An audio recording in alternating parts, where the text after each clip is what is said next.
Fala galera, beleza? Professor Juarez na área. Hoje veremos as mudanças da Idade Média, os séculos 10 e 15 ao 15 na prática, né? Então, todas as mudanças que levaram o próprio sistema da Idade Média a um fim, né? As alterações presentes, principalmente dentro do próprio sistema, um conflito dentro do próprio sistema, vão levar à necessidade da sua extensão, além das mudanças que vão acontecendo paulatinamente, internamente, levam ao fim da Idade Média. Beleza, mas aonde nós vemos essas mudanças acontecerem? A partir do século X, aqui vai ser um resuminho rápido, e o século X nos mostra principalmente as mudanças e descobertas técnicas, principalmente aquela famosa rotação de culturas.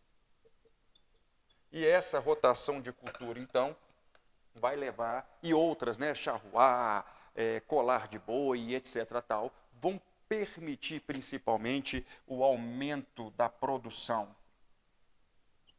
Então, aqui nós vamos ter um excedente. E esse excedente, então, vai promover uma coisa interessante, principalmente a possibilidade de iniciar um processo de troca e, principalmente, entender aqui aumento da população.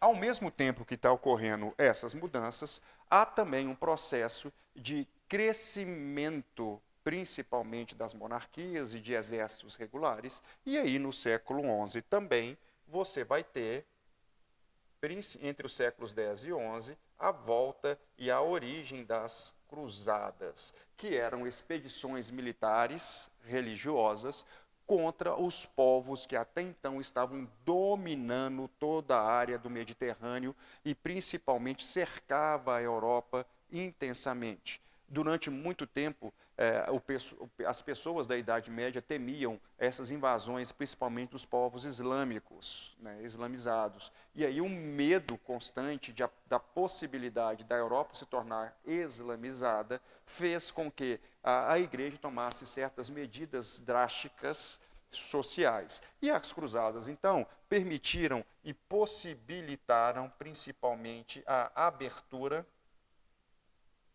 do mar Mediterrâneo e, com isso, a possibilidade de volta do comércio. Então, é muito importante também entender isso, que as cruzadas têm uma importância gigantesca na Europa, principalmente também na formação dos Estados nacionais modernos na Península Ibérica, Portugal e Espanha, que é uma reconquista cristã, uma cruzada, na prática. Essa volta do comércio, então, aliado principalmente ao aumento da população, permitiram, então, o surgimento das feiras. Essas feiras medievais, que até então eram itinerantes, porque se tinha mais uma segurança nesse momento, e essas feiras itinerantes, então, funcionavam ao longo de toda a Europa com diversas rotas comerciais, tinham duas grandes rotas comerciais, uma do norte, etc. Tal, e o Enem não está tão interessado em você saber decorar isso. Mas o que essas feiras promovem, então? Essas feiras, então, promovem principalmente a fixação, a formação de muralhas para proteção,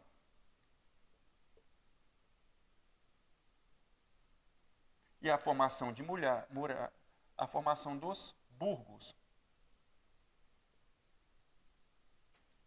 Esses burgos, então, serão as cidades medievais.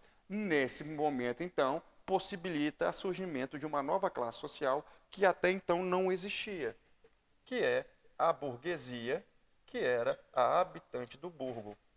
Essas mudanças também importantes dentro do sistema dessa produção, né, desse aumento da produção, é muito importante também entender que há uma necessidade de novas áreas de cultivo. E essa abertura de novas áreas de cultivo também levaram a uma ampliação do território para ter esse aumento da produção. E muitos servos se tornarão livres, né, porque eles vão formar, então, se transformar em camponeses.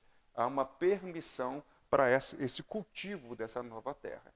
E assim, então, a mudança comercial dentro da Idade Média, com a formação da burguesia através das muralhas, né? A formação de muros em torno dos burgos, que eram as cidades medievais. Beleza? Um abraço e até